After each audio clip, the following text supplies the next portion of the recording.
What's going on, guys? It's Jimmy here. Welcome to our daily show where we discuss the fourth stimulus package update, stimulus check update, daily news, everything going on here in our country, in Washington, D.C.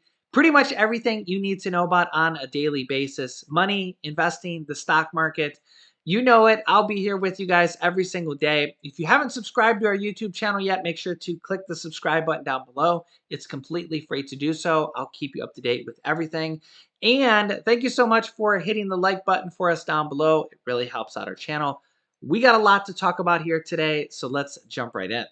Today is a big day for millions of Americans getting payments. We're going to talk about that today. Also, Dr. Fauci and Senator Rand Paul are having a viral moment, and you are not going to believe what they're saying. A fight between the Republicans and Democrats, which is crazy, as well as another similar fight between Republican Fox News reporter and White House Press Secretary Jen Psaki. It's getting heated in here. Also, millions of people are getting larger checks starting today. We're going to talk about that, as well as a stimulus proposal for substantial amounts of money. Yeah, we got a lot to talk about.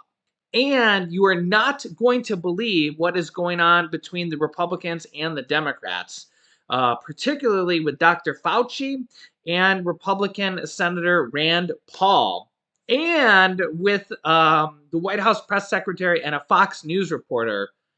It's getting hot in here for real. So it's kind of going viral here between what happened with Dr. Fauci and Republican Senator Rand Paul. This takes like just a couple minutes here. Check this out. You are not going to believe what they said. Whew. Check this out here. Here we go. Do you think it's a great success? Do you think it's a great success what's happened so far? Do you think the lockdowns were good for our kids? Do you think we slowed down the death rate? More people have died now under President Biden than did under President Trump. You are the one responsible. You are the architect. You are the lead architect for the response from the government, and now 800,000 people have died. Right. So you think it's a winning success, what you've advocated for government?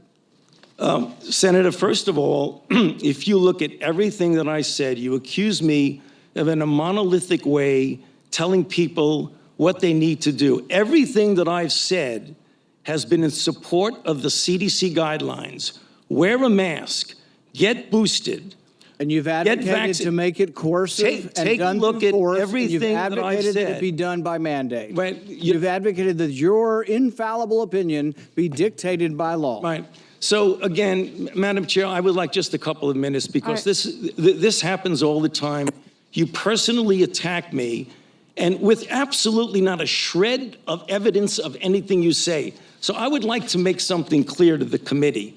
He's doing this for political reasons. What you need to do is, he said in front of this committee. You think your takedown of three prominent epidemiologists was not political? You don't want me to finish because you know what I'm going to say. That was the question. Senator, were you political in taking down these three prominent epidemiologists? Senator Paul, if you would please, I'm going to allow this, Dr. Fauci to respond. We have a number of senators who would like to ask questions, and I would like him to be able to respond. Please do so. So the last time we had a committee, or the time before, he was accusing me of being responsible for the death of 4 to 5 million people, which is really irresponsible. And I say, why is he doing that? There are two reasons why that's really bad. The first is it distracts from what we're all trying to do here today, is get our arms around the epidemic and the pandemic that we're dealing with, not something imaginary. Number two, what happens when he gets out and accuses me of things that are completely untrue is that all of a sudden that kindles the crazies out there, and I have threats upon my life, harassment of my family and my children with obscene phone calls because people are lying about me. Now, I guess you could say, well, that's the way it goes. I can take the hit. Well, it makes a difference. Because as some of you may know, just about 3 or 4 weeks ago, on December 21st, a person was arrested who was on their way from Sacramento to Washington, D.C., at a speed stop in Iowa. And the police asked him where he was going, and he was going to Washington, D.C. to kill Dr. Fauci. And they found in his car an AR-15 and multiple magazines of ammunition because he thinks that maybe I'm killing people. So I ask myself, why would Senator want to do this? So go to Rand Paul website and you see fire Dr. Fauci with a little box that says, contribute here. You can do $5, $10, $20, $100. So you are making a catastrophic epidemic for your political gain. So the You have politically attacked your colleagues and in a politically reprehensible way, you attack their reputations. Okay, you won't defend it. No, you won't well, argue it. I'm You'll just sorry, simply but turn around the we're going to attack. continue this hearing. We Yeah. have a number of questions from Just other senators. one more minute, please. Well, Dr. Fauci, I really appreciate your response, but we do have a number of questions from senators, and we do have a second round, and I'm being asked to make sure that everybody has their time. So thank you. Thank you very much for allowing me, Madam Chair. Wow. So I don't like to choose sides here. I know some people are Republicans, some people are Democrats. So naturally, some people side with the, either side. So I'm not even going to try to pick sides in this one. Some people like Dr. Fauci, some people don't like him, some people like Rand Paul, some people don't like him. But man, it's getting personal. And this virus should not really be personal like that. I mean, the virus is not Republican, it's not Democrat. I mean, we've had viruses for hundreds and thousands of years. I mean, you look back at the 1918 pandemic, it claimed 50 million lives. I mean, you got to kind of think about this in a much bigger picture here, that you think about the HIV virus, H1N1, Ebola, all these viruses that have been going on since even before we were born. I mean, there's viruses, that have been going on for centuries, right? I mean, you got to kind of think about this in a larger picture, right? And uh it's just it's crazy to think how they're just going at each other. And then we have this encounter here between a Fox News reporter and White House press secretary Jen Psaki. Check this one out. I understand that the science says that vaccines prevent death, but I'm triple vaxxed, still got COVID. You're triple vaxxed, still got COVID. Why is the president still referring to this as a pandemic of the unvaccinated? Well, I think, Peter, there's a significant difference between, and you just experienced this, and not to expose your public health experience, but I can speak to mine as well. I had been triple vaxxed. I had minor symptoms. There is a huge difference between that and being unvaccinated. You are 17 times more likely to go to the hospital if you're not vaccinated, 20 times more likely to die. So yeah, you can see here White House press secretary Jen Psaki spars with Fox News reporter, and they both say that they have been triple vaccinated, including the Fox News reporter, but that they both caught the virus. But then White House press secretary Jen Psaki comes back with and says, quote, you're 17 times more likely to go to the hospital if you're not vaccinated, and 20 times more likely to die if you're not vaccinated. Yeah, so as you can see here, we have a lot of people kind of upset over how bad the virus is right now, because it's just really, really bad right now. I mean, when you have 1.4 million people testing positive in a single day and hospitals setting record cases across the U.S., I mean, it's really, really bad. And you think about over 840,000 people have died here just in the U.S. Just in the U.S. And you think about worldwide here, 5.5 million people worldwide. I mean, that's a lot of people. I mean, it's very saddening, very saddening.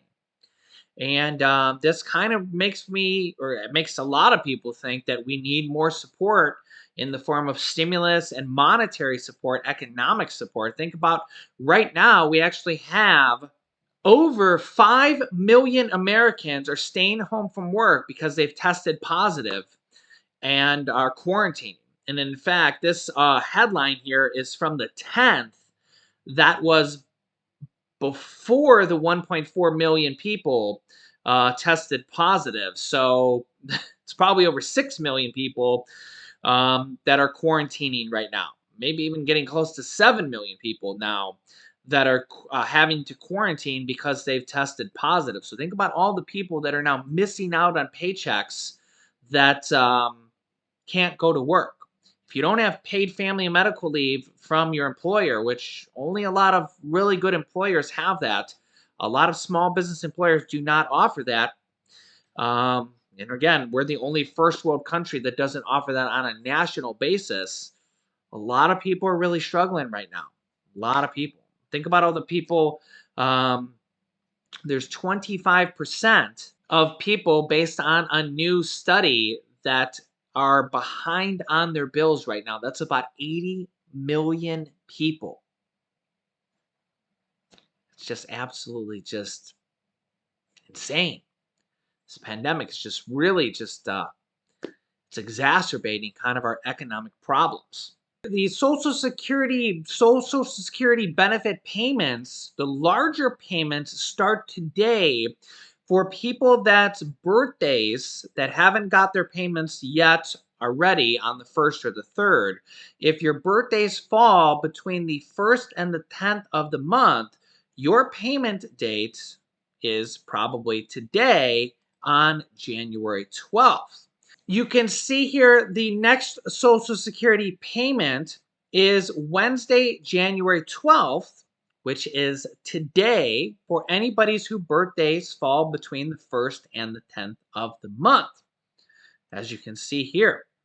So, yeah, and the next one will be the 19th and the 26th, based on when your birthday is. You can see here down below in this kind of handy dandy little graph here that comes directly from Social Security. This includes the 5.9% increase, which is going to help out a lot of people. It's better than no increase, and this is going to help out with inflation. And as I covered in a recent video, I think it was in the last 1 or 2 videos, in an unprecedented move, HHS is asking officials to considering lowering this year's Medicare Part B premiums for a couple different reasons. One, because of an Alzheimer's drug that is very expensive, they're reducing the price on it and not making it as widely available to everybody. So they could actually be reducing the cost of the Medicare Part B premiums. Remember, they went up from $148.50 to $170.10. They could actually be lowering the premiums, the cost on that, for everybody that pays Medicare Part B premiums. So I will keep you up to date on that as well. But people are now starting to get their cost of living adjustment on the 1st, on the 3rd, and now today on the 12th. So at least people are starting to get a little bit more money in their pocket and may actually receive a cost of living, or I'm sorry, the Medicare premium. Maybe we'll see actually a reduction in cost on that as well. Fingers crossed. Steny Hoyer, who is the House Majority Leader, he's kind of the person who sets the scheduling and everything for the House for the Democrats. House Majority Leader, he's right underneath Nancy Pelosi, who's the Speaker of the House. He's the House Majority Leader.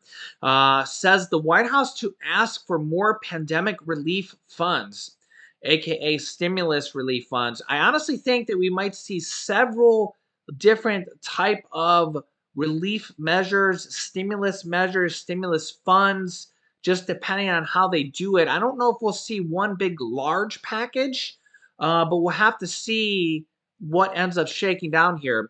You can see here Republican support is uncertain amid questions about the pace of approved aid spending. But we do have several Republicans that have said they are for this.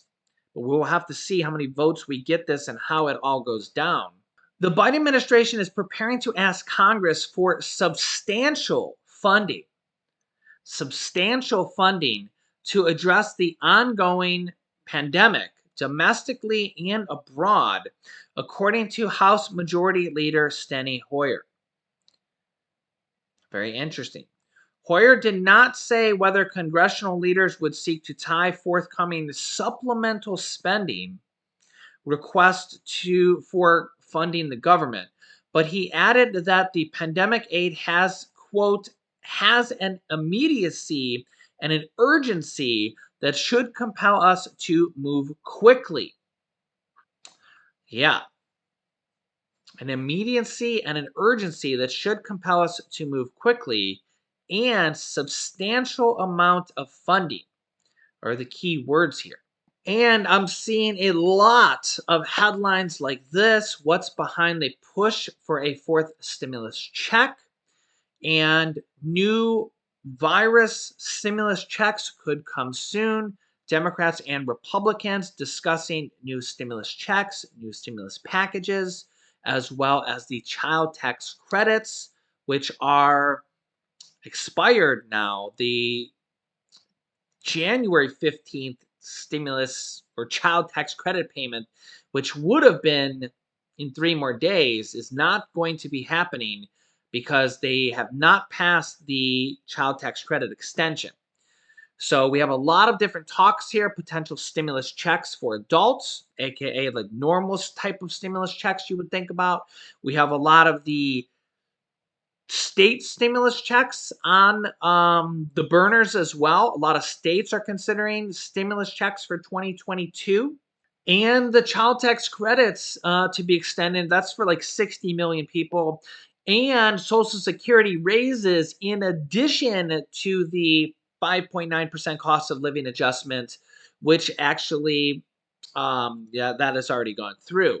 So we got a lot of different things going through here today. And I'm going to keep you up to date on all of these different things. Also, you know those 1 million virus test kits that expired in Florida, and Governor Ron DeSantis said that there was no need for them, and a Democrat contender for his job kind of exposed that they were there and expired. Well, the FDA has extended the shelf life for them, and now they're going to be able to be used. And remember, Governor Ron DeSantis from Florida said that he may give these out.